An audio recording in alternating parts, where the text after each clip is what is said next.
קמתי היום בבוקר לאט ובתחושה מוזרה. כולם שונים ממך ברחוב.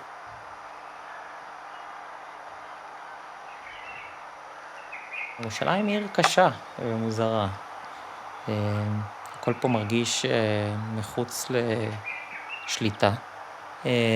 אני מרגיש שירושלים מאוד לא ממוגנת. הכל יכול להתפורר עליי. אני גר בבית בן 100. ומכל רעד קטן הכל יכול לקרוס.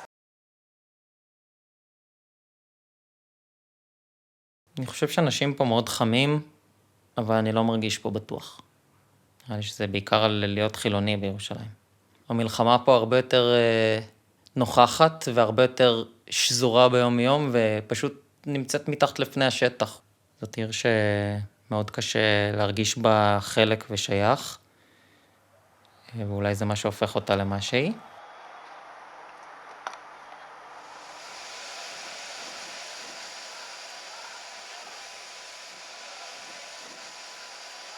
קמתי עם כאב ראש.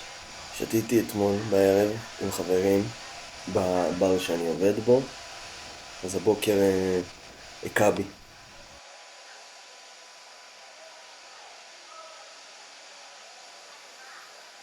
אני גר בנחלת שבעה.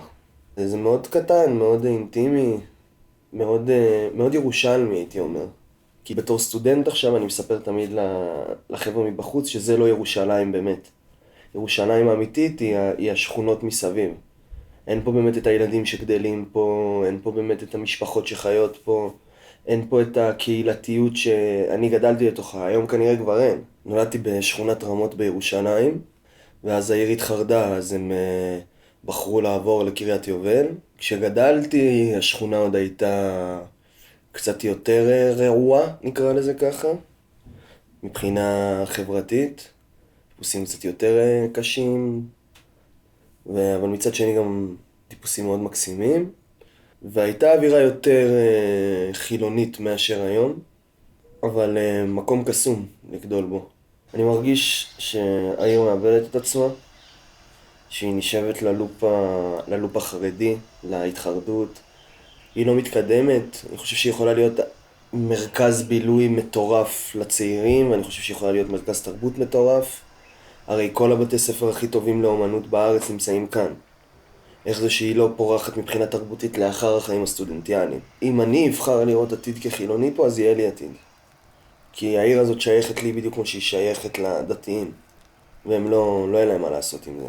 יכול להיות שלא יהיה עתיד, יכול להיות שכן, אבל אני לא מכיר משהו אחר. גם לא רוצה לדמיין משהו אחר, אני אוהב את העיר. כאילו זה הזהות שלי, רק פה אני נושם כמו שצריך.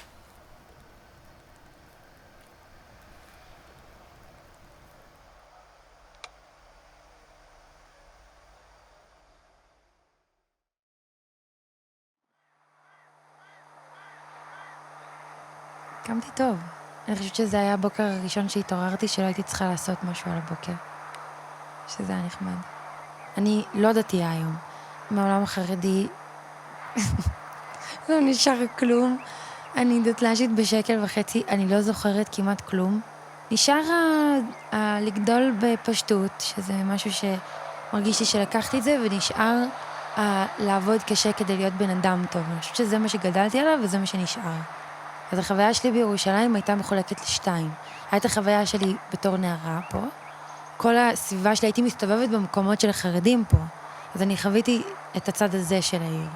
אז עזבתי את העיר, כי חזרתי בשאלה, ועברתי לתל אביב. ואז חזרתי בתור חילונית, שהיא לומדת בבצלאל. אני חיה עולם אחר פה, אני כאילו לא חיה את אותו ירושלים. עכשיו מאוד הרגיש לי שכולם כמוני, כאילו. לי היה מוזר לראות חילונים, נגיד. אבל זה לא נעים להסתובב פה בקיץ. להיות פה אישה זה... אני מרגישה שאני צריכה עכשיו פעמיים, כאילו, לפני שאני מתלבשת בקיץ. הרבה יותר גרוע להיות אישה חילונית מאשר אישה חרדית פה. האזורים שלא נוח לי לעבור בהם זה מרכז העיר, למרות שזה כאילו המקום שכאילו כולם מסתובבים שם, אבל כאילו זה ממש מרגיש, אתה עושה משהו לא בסדר אם את מסתובבת שם קצת חשופה. זוכרת שהייתי בסיר הפעם ראשונה, וזה הרגיש לי הזוי. הייתי כאילו, איפה זה היה פה כל הזמן? בחיים לא ראיתי את זה. גם לא ידעתי שזה קיים, זאת האמת. חשבתי שכולם חרדים, כמוני. שהלוואי והיה פה יותר חילונים.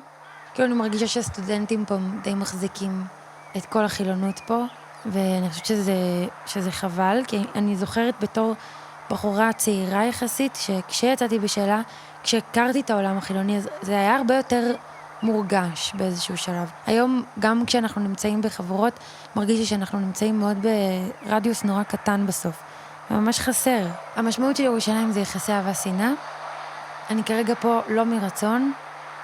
התחלתי לאהוב אותה בגלל ההתמסרות שלי אליה, אבל כמכלול זה לא הזיכרון הכי מקבל, אוהב, מנחם בית, כאילו בשבילי. זה יותר נוסטלגי. אני חושבת שלמדתי לאהוב את הקסם של ירושלים, ואני גם ממש אשמח לעזוב כשיגמר.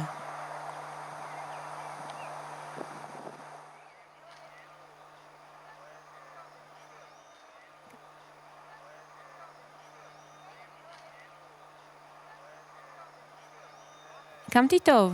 הייתה שמש ממש נעימה, והיה שקט בחוץ. גדלתי בגילו. גילו היא שכונה מאוד מיוחדת. יש שם גם חילונים, גם חרדים, והרבה שפות שונות. יש שם גם רוסית וצרפתית ואנגלית. היה לי כיף לגדול בירושלים. בסביבה שאני הייתי בה, זו הייתה סביבה ממש מכילה ותומכת. וגדלתי עם החברים שלי, כולם היו בערך כמוני. את הנוכחות של הדת לא הרגשתי יותר מדי. כן גדלתי בסביבה שהיא מאוד ישראלית, עם חגים, ומאוד גאה להיות ישראלית, ומאוד גאה שגדלתי פה במקום הזה, ובמיוחד בירושלים. להיות אישה בירושלים זה תחושה משונה, אבל בסופו של דבר להיות אישה. כי זה עיר באמת מאוד מגוונת, ויש הרבה אזורים שנוסעים בהם באוטובוס בקיץ, ופתאום צועקים לך שיקסה, ומסתכלים עלייך, ועוד שנייה יורקים עלייך כמעט. ויש אזורים שכולם בעיקרון כזה כמוך, לבושים כמוך. זה מרגיש שקצת לא רואים אותנו. יש יותר התמקדות באוכלוסיות הדתיות. מקומות בילוי שבשבת היו פעם פתוחים, עכשיו כבר הפכו לקשרים והם סגורים. פחות מורגש שמפתחים איזה משהו כללי אוניברסלי בעיר. גם אני מרגישה שהחילונים מתמעטים ומתמעטים, והרבה מאוד שכונות עכשיו בירושלים הופכות ליותר דתיות, וזו סיטואציה מוזרה, לא יודעת. בסוף זו עיר של כולם, אבל אני קצת מרגישה שלא שמים לב לחילונים. זה ממש חבל. ירושלים זה בית. במיוחד כשהייתי בחול, ואני מספרת שאני מירושלים, אז כולם ממש מתפעלים ומתרגשים, וזה גורם לי לחשוב שאיך אני לא מעריכה מספיק את העיר שלי, שגדלתי בה. אני מאוד מאוד אוהבת את ירושלים. עם כמה שהיא מורכבת, היא מאוד מאוד יפה ומאוד מאוד מעניינת. גם זו הסיבה שאני בוחרת ללמוד בירושלים, ולהישאר פה. ולא לצאת מהעיר כמו הרבה חברים שלי, שרוצים לעבור לתל אביב, למרכז, לאיזושהי בועה של צעירים, של סטודנטים. אני מרגישה שיש עתיד לעיר הזאת. אני לא יודעת מה יהיה. אני מאוד מאוד רוצה לקוות שיהיה טוב. ושלא נדרדר לאיזושהי תהום. יהיה לי מאוד עצוב אם ירושלים תשתנה.